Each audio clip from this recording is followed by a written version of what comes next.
আল্লাহু আকবার।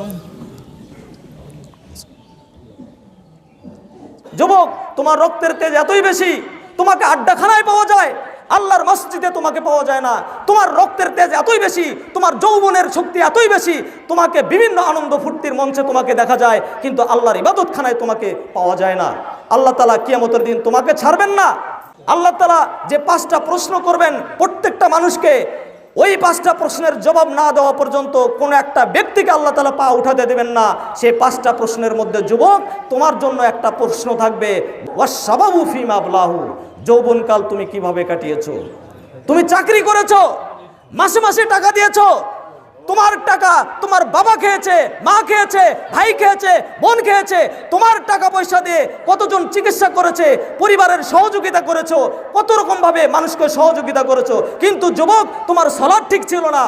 যেদিন তুমি বিপদের সম্মুখীন হবে, আল্লাহ না করুক তোমার মৃত্যুটা যদি এমন মৃত্যু হয়, তুমি জোহরের সময় ইন্তিকাল করেছো, তোমার ফজরের সালাত ছিল না, তুমি আসরের সময় ইন্তিকাল করেছো, তোমার জোহরের সালাত ছিল না, তুমি মাগরিবের সময় ইন্তিকাল করেছো, তোমার আসরের সালাত ছিল না, তুমি এশার সময় ইন্তিকাল করেছো, তোমার মাগরিবের সালাত ছিল না, এই বেনামাজি হয়ে যদি তুমি ইন্তিকাল করো, যুবক তুমি মনে রাখো, তোমার টাকা বাপে খেয়েছে, তোমার টাকা মায়ে খেয়েছে, তোমার টাকা ভাই বোন খেয়েছে, তোমার টাকা 14 গোষ্ঠী খেয়েছে, তোমার টাকা অনেক মানুষ খেয়েছে, তুমি অনেক মানুষের উপকার করেছো যুবক, কিন্তু কিয়ামতের দিন একটা নেকির অভাবে যখন তুমি জান্নাতে যেতে পারবে না, ওই একটা নেকি দেওয়ার জন্য তোমার বাপ তোমার কাছে আসবে না, তোমার মা তোমার কাছে আসবে না, তোমার ভাই তোমার কাছে আসবে না, তোমার বোন তোমার কাছে আসবে না, তোমার স্ত্রী তোমার কাছে আসবে না, কেউ তোমার কাছে আসবে না।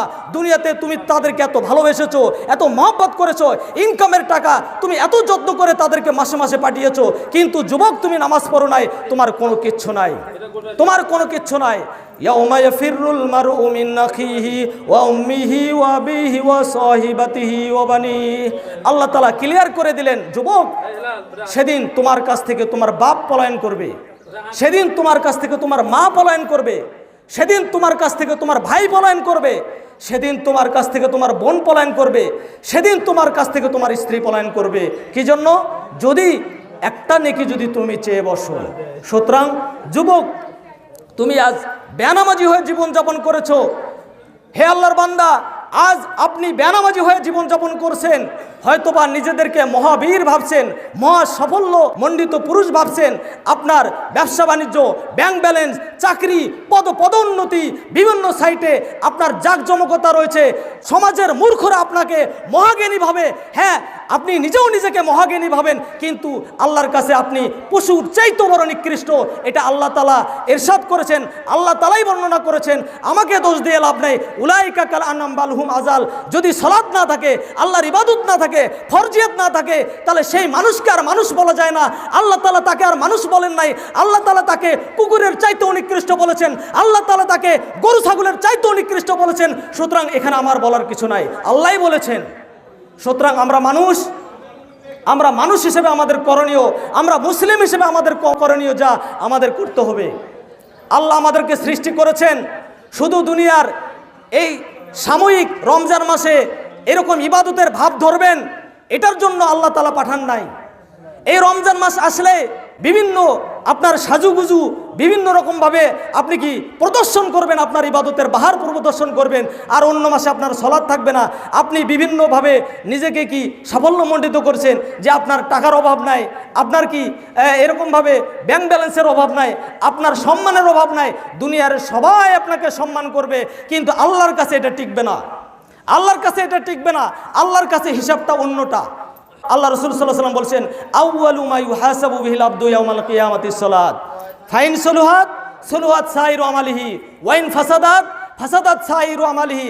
হে আল্লাহর বান্দা, আপনাকে এই হাদিসটা মনে রাখতে হবে। দুনিয়াতে আপনি যত ইবাদত করেছেন, আপনার ইবাদতের শেষ নাই। আপনি যত রকমের ইবাদত করেছেন, ইবাদতের শেষ নাই। কিন্তু ইবাদতের মধ্যে একটি গুরুত্বপূর্ণ ইবাদত সালাত। যদি সালাত ঠিক না থাকে, ফাইন ফাসাদাত সাইরু আমালিহি, যদি সালাত ঠিক না থাকে, আপনার সমস্ত আমলগুলোকে বয়কট করা হবে, সমস্ত আমলগুলোকে অগ্রহণযোগ্য হিসেবে সাব্যস্ত করা হবে। নাউজুবিল্লাহ। রমজানের সিয়াম সেদিন আর টিকবে না, রমজানের তারাবি আর সেদিন টিকবে না, শুধু রমজানের দান সদকা আর সেদিন টিকবে না, এই যে শুধু শুক্রবারের নামাজ আর সেদিন টিকবে না, বছরে 2 বার ঈদুল ফিতর ঈদুল আজহারের সালাত সেদিন আর টিকবে না, কোনো কিছু সেদিন আর টিকবে না যদি তোমার 5 ওয়াক্ত সালাত যদি তোমার ঠিক না থাকে। তাহলে আমাদের যাবতীয় ইবাদতগুলো কবুল হওয়ার একটা পূর্ব শর্ত হচ্ছে আমাদের সালাত নামক ইবাদতটা আমাদের ঠিক রাখতে হবে, ফরজ সালাত আমাদের ঠিক রাখতে হবে।